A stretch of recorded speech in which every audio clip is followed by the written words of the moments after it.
U.S.-Russia-Ukraine change tone before key moment for peace talks. In the context of the Ukraine conflict that has lasted more than 2 years, the U.S., Russia, and Ukraine have recently made adjustments in their positions, creating momentum for the possibility of peace talks. Changes in positions. Ukrainian President Volodymyr Zelensky previously declared that negotiations would only take place when Russia completely withdrew its troops and restored the 1991 borders. Meanwhile, Russian President Vladimir Putin affirmed that he would not give up the annexed territory and rejected dialogue with Mr. Zelensky, whom Moscow considers illegitimate because his term has ended. However, recently, the Kremlin announced its readiness to negotiate with the Ukrainian president. For his part, Mr. Zelensky expressed his readiness to dialogue with Mr. Putin for the first time since October 2022, despite previously issuing a decree banning negotiations with Russia. Notably, the U.S. also changed when Secretary of State Marco Rubio acknowledged the return of the multipolar order, which Russia and China have repeatedly proposed.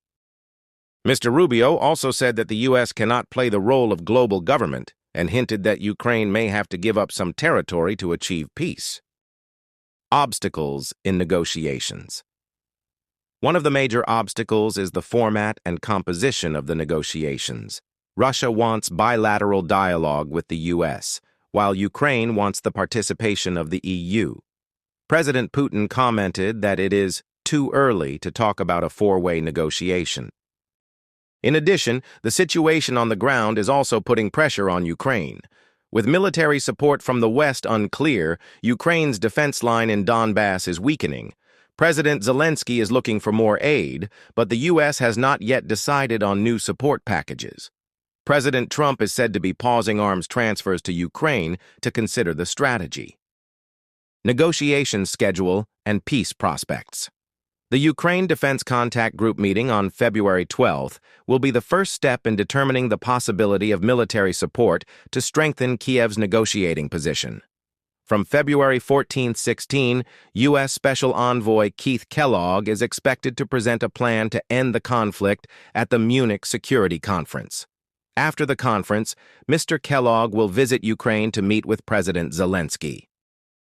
According to sources, the U.S. may propose a ceasefire agreement along with provisions for resource extraction in Ukraine. Mr. Trump has pledged to end the conflict in his first 100 days in office, and the U.S. plan may include a freeze on hostilities, providing unspecified security guarantees to Ukraine, while the fate of Russian-controlled territories remains unclear. President Zelensky has stressed that NATO is the best security guarantee for Ukraine. This week, he even suggested the West could provide Kiev with nuclear weapons if it is not allowed to join NATO. However, the West has yet to commit to any specific security arrangements. As the talks approach, all sides are adjusting their positions. However, there are still many obstacles before a peace deal can be reached.